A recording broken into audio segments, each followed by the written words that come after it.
The foundation of love. Self-respect before recognition. Take a slow breath in and let it out. Before we talk about love from others, before we talk about respect, validation, affection, or belonging, we have to talk about the one relationship you never escape.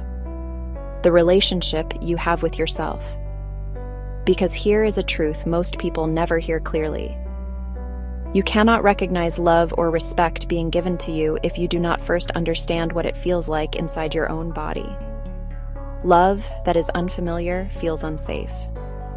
Respect that is unfamiliar feels suspicious. And kindness that contradicts your inner self-image often gets rejected, minimized, or misunderstood. This is not because you are broken. It is because the nervous system only trusts what it knows. So let's start at the beginning. Most people believe they are searching for love. But what they are actually searching for is proof that they are worthy of being loved. And when you outsource that proof to the outside world, to partners, friends, parents, jobs, or approval, you give away the authority to define your value.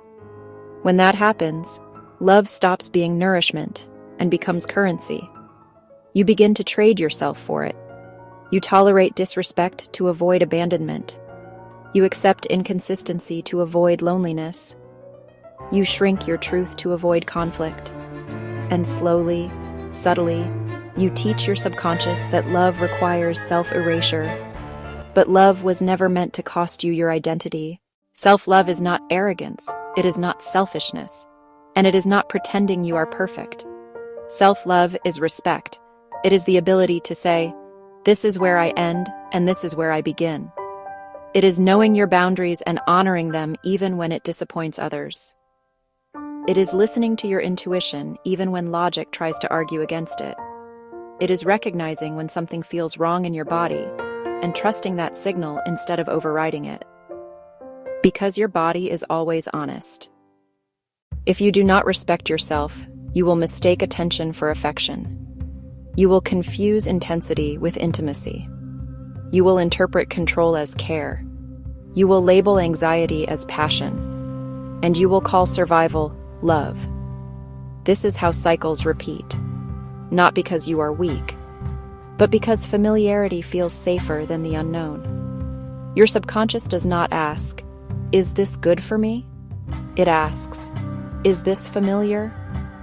And until self-respect becomes familiar, you will continue to normalize what harms you. Here is something important to understand. People do not treat you based on your potential. They treat you based on the standards you enforce, not the standards you speak. Not the standards you hope for, but the standards you consistently uphold with action. Every time you abandon yourself to keep someone else comfortable, you teach them how to treat you. Every time you ignore your own needs to avoid rejection, you reinforce the belief that your needs are negotiable.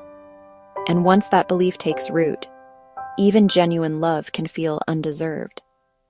Loving yourself first does not mean you no longer desire connection. It means you no longer beg for it. It means you choose, rather than chase.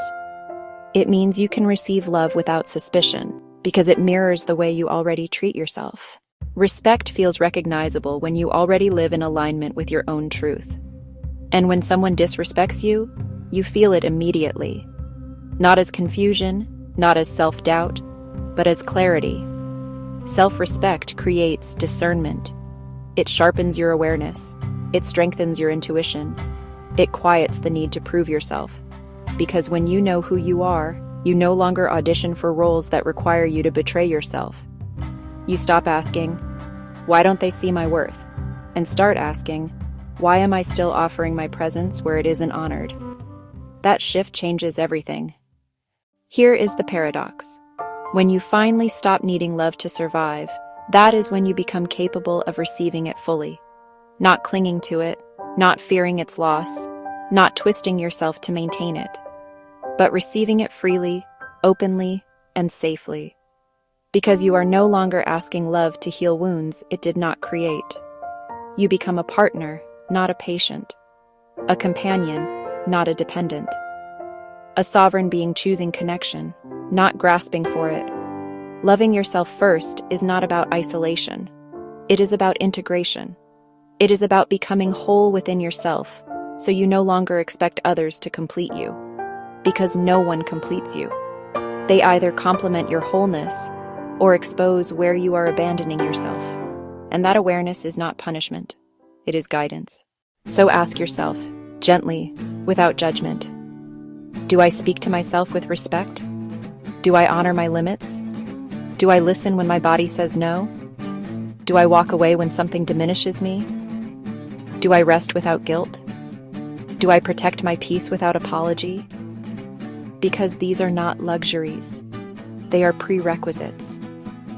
You teach people how to love you by how you love yourself when no one is watching.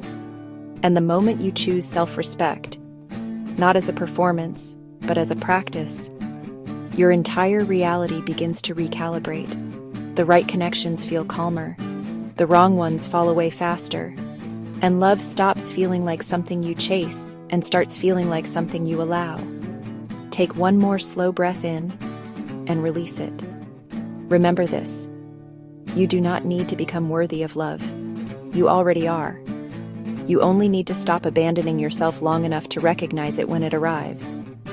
And when you love and respect yourself first, you will never again mistake hunger for love, or fear for connection, or tolerance for devotion.